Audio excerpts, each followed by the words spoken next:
as it happens. Okay. All right. Well, that's a great disclosure, and so people know, from the beginning that there is that opportunity. But it will be something that will develop over time. So, but there are many realtors that really don't have a problem with getting the short sales. They're doing the work, they're knocking on doors and what have you. It's closing the transaction. So let's talk about that. Let's dive into a few of these bullets, and then we're going to open up the line for questions. So the first one is qualifying your seller. Are they really a good client? Let's speak to that for a moment, Stephen. Yeah, what we have discovered is that at the end of the day, you want to find people who have a real provable hardship and a real desire to exit the property. I mean, the property being underwater is not a reason for the bank to do a short sale. I've gotten them done with that as being one of the reasons, but we have to really be able to demonstrate the situation that there's been a significant change in the financial condition and status of that homeowner, and that status change is probably permanent, or at least will not grow back to where it was for a significant period of time, and therefore the ability to either make the continuing payments or having the resources available to pay the balance of the deficiency come into question. So if we can show that, we can definitely work the transaction. Now, again, that's the fastball down the middle that's easy to hit. There's a whole slew of curveballs that we can put out there as well, too, that based on certain circumstances, we can still get short sales approved. It just comes down to the specific needs of that homeowner. But as a realtor, for you, the right client is one who will have that heart-to-heart conversation with you what the situation is, will help you put together all the documentation, will work with you to show and list the property, to drop the pricing as need be over time, and who understands what the short sale might mean to them, that there could be strings, there could be issues, there could be contingencies, and that they're not looking at it as a way to get the bank to give them a modification, because that just doesn't happen. So having a committed seller who really understands what's going on is first and foremost the most important thing out there. Now, how do you add value to the agent in trying to assess the viability of a client closing? I mean, do you assist in that process?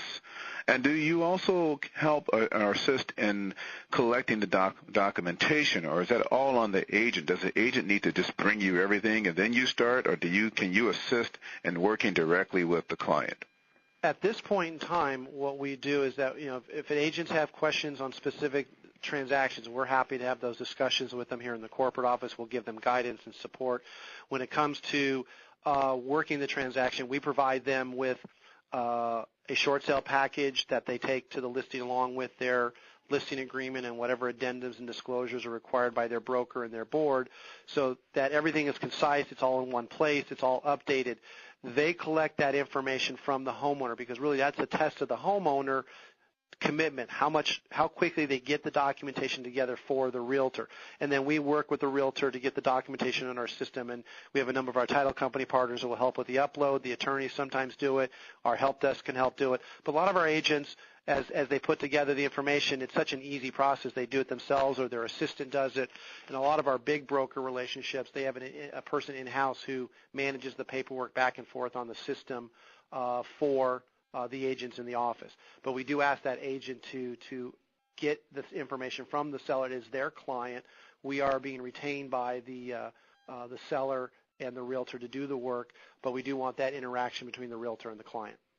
So let's talk about managing the paperwork. What is critical to the process? Well, the most important thing is the way our transactions work is as follows. We get involved at the time the listing is taken. So when you take the listing, you're going to have authorization signed, you're going to have hardship disclosures, you're going to have a variety of other documents. Those key documents allow us to open up discussions with the servicer early on. So when the listing is taken, getting those documents to us quickly onto the system allows us to start discussions so that we can figure out what's in the mind of the servicer with that particular homeowner and their situation. Who owns the paper? Is there an MI company involved?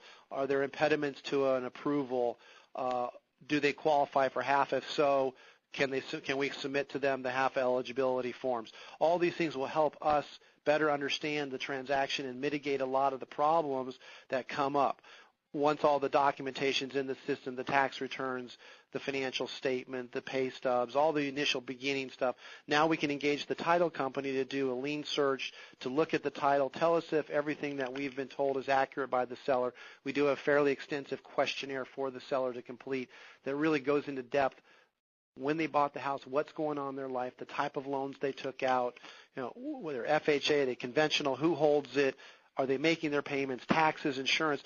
This all gives us the information we need to attack the problem, because the biggest situation we see is lack of full disclosure to whomever is working on behalf of that homeowner, discovering problems after the transaction's been submitted to the servicer and effectively losing it because things can't be resolved once the servicer's made an approval.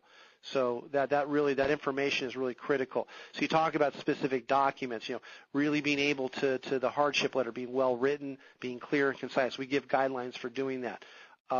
Having your disclosures, we have our own disclosures that the homeowner signs, but again, explaining to them what is going on, what it means, so that there are no surprises as we move down the road. The authorizations, making sure that they're filled out properly. We have correct loan numbers, that the right people are on there. And again, we do all this for the agent, so it's all complete and ready to go. The financial statement, really having complete, accurate information is the current situation, because what most people don't understand is that you can put together a puzzle here. You lay out the hardship. You tell what's been going on since they bought the property, what's changed. You look at the tax returns, you look at their bank statements, you look at pay stubs, you can see the picture come together. If something doesn't match up, that's when you start getting questions and inquiries from the servicer as to what's going on. So we look at a lot of that in conjunction with the realtor to make sure we understand what's going on, because not only do we have to be able to explain what's occurring to the servicer, but if the realtor's doing it themselves or working with us, they need to know what the situation. You just can't gloss over that, because that's the number one issue that goes to the approval of the short sale. So you guys are really doing the analysis, you're underwriting, if you will, the short sale to ensure that it has a very good chance of closing.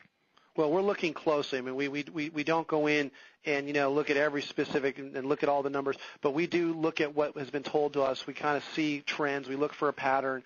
We look to see if things make sense and that it's completed right. Because, again, at the end of the day, we're not going to guess as to what the servicer will or will not do. But if someone comes to me and says, I have a folks that, that they bought the house for $800,000, it's worth $600 today, he's been transferred to another job, it's a better job than he had, or his income is still strong, they've got $350,000 in the bank, I'm going to look at you and go, we could probably negotiate something here, but the bank, if they're expecting just to not have to do anything, it's probably not going to happen. But the same circumstances, the gentleman, he lost his job. He had a high-paying job. He was underwater $200,000. They lived off that $200,000 liquid they had. They're down to a $50,000, $75,000. He got a job offer in another city. They need to move. Mm-hmm. Now I'm going to get that deal approved, and I'm going to have minimal financial damage to the homeowner. I can't tell you what it's going to be specifically, but now I can say, hey, this deal, we can really sell this one and really move this quickly because there's true defined hardship here.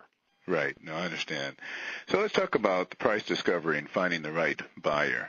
Sure. And some buyers get impatient and walk away because it's taking so long. Right. The key thing there's two things that I look at that I tell every agent I speak to that to me are the critical things here.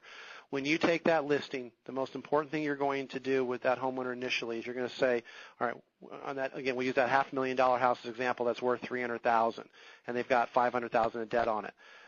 We've got to price it aggressively, but we also have to start up and above the market so that we can create a price ceiling for the servicer. We have to do price discovery. What does that mean?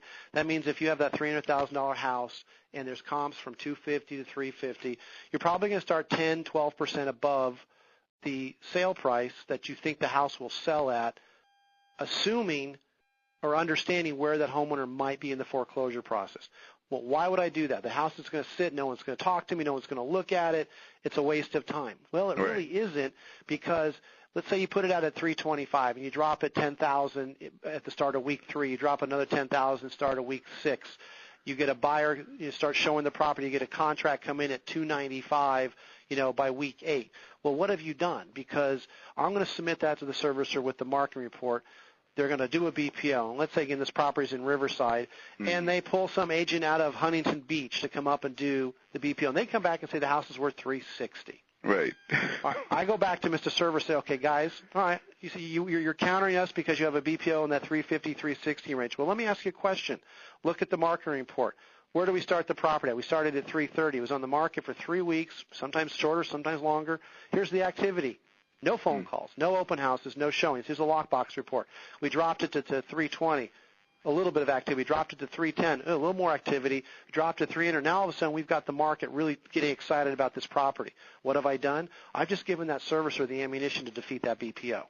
Okay. So selling the property correctly, and again, it's all contingent on where your homeowner is in the foreclosure process. If you're 30 days away from a sale date, you're not going to be able to do that. If your homeowner is just now starting to go delinquent, you've got plenty of time depending on what the foreclosure guidelines are in your market. But that's the discovery side. And on the buy side, people talk about buyers walking. Well, you as the listing agent have to explain and make sure the buyer agents understand that these transactions take 90 days. Right. You're not going to get around. And if it comes in 30 to 45 days and it's done, you look like a hero. Sure. But it's all managing expectations. Right. Now, if you are engaged with the lender, are you able to suspend or stop any notice of sale or, trustee sales that may be occurring if in fact the buyer, the agent gets engaged with the buyer, gets under contract with the buyer, maybe notice of default has already been filed, so we're in that 90-day period, and that time has gone out, and they have maybe the history. They started off high and brought it down to the market, and now they're just getting offers, and the notice of default is expired, and now they're in the advertising period for the notice of sale date. Are you as a company, based on your relationships and based on you handling the transaction, able to postpone sale dates? We have done that quite often. The issue comes down to, and this is where we have to look very closely, is what are the guidelines that are imposed by the servicer and or the investor on the note. As long as we know that they need 7 days to review before they can postpone or, whatever their guidelines are, they have to have a contract, they have to have this, they have to have that, we will do everything in our power. And we've gotten the vast majority, probably over 90% of those that we have gone to the banks with deals and said, we need to stay the sale date, we need to postpone it here, we have an offer, here's the package, here's the number, we're able to get it through. We're not 100% because sometimes there's just not enough time. I'm working one right now in Arizona where they have told us point blank that unless they have all the paperwork in 10 days in advance of the sale date, they will not contemplate moving it. Well, we got it in. I think the contract came in day 9. The package went in on day 8, countdown, and we're going to fight the process. Whether we're successful or not, I don't know. But we will step up and we will fight along the way. Now, again, if you're in a judicial state where the courts have to approve it, it's a much different process because we can stay it in the judicial side versus non-judicial where, the bank can go under the guidelines and have the sale date with there's no judge that gets involved. So they're two very different processes, but we will do everything in our power, and at times with the attorneys involved, they will support and do what they can within their power. Sometimes we just lose them. Sometimes we're able to get them done. Again, it really it's really based on the particular circumstances with that servicer and the investor who owns the paper. So about 90% of the time, though, you've been successful in getting the additional time you need if you have a viable offer, a ready and willing buyer, and ready, willing, able buyer, and you're able to convince the seller to give you the time to get it closed. That is correct. All right. Operator, let's open up the lines, or give instructions, that is, for questions, and then I'm going to ask a couple more questions and see what we have on the line. Ladies and gentlemen, if you have a question at this time, please press star then 1 on your touchtone telephone. So, Stephen, while we're waiting for some questions to queue up, I'm going to we're halfway through the bullets here. Let's talk about cost and the process a little bit further. One of the challenges that agents have run into when using companies like yourself to manage their short sale is the fees. Certain lenders won't allow fees to be on the HUD-1, to be paid by the buyer or the seller, and it creates a problem. And the next thing you know, the realtor is having to come out of pocket to pay people in order to make this thing happen, and it diminishes their opportunity. Maybe eliminates the commission. Who knows what all the costs are. So, what's your solution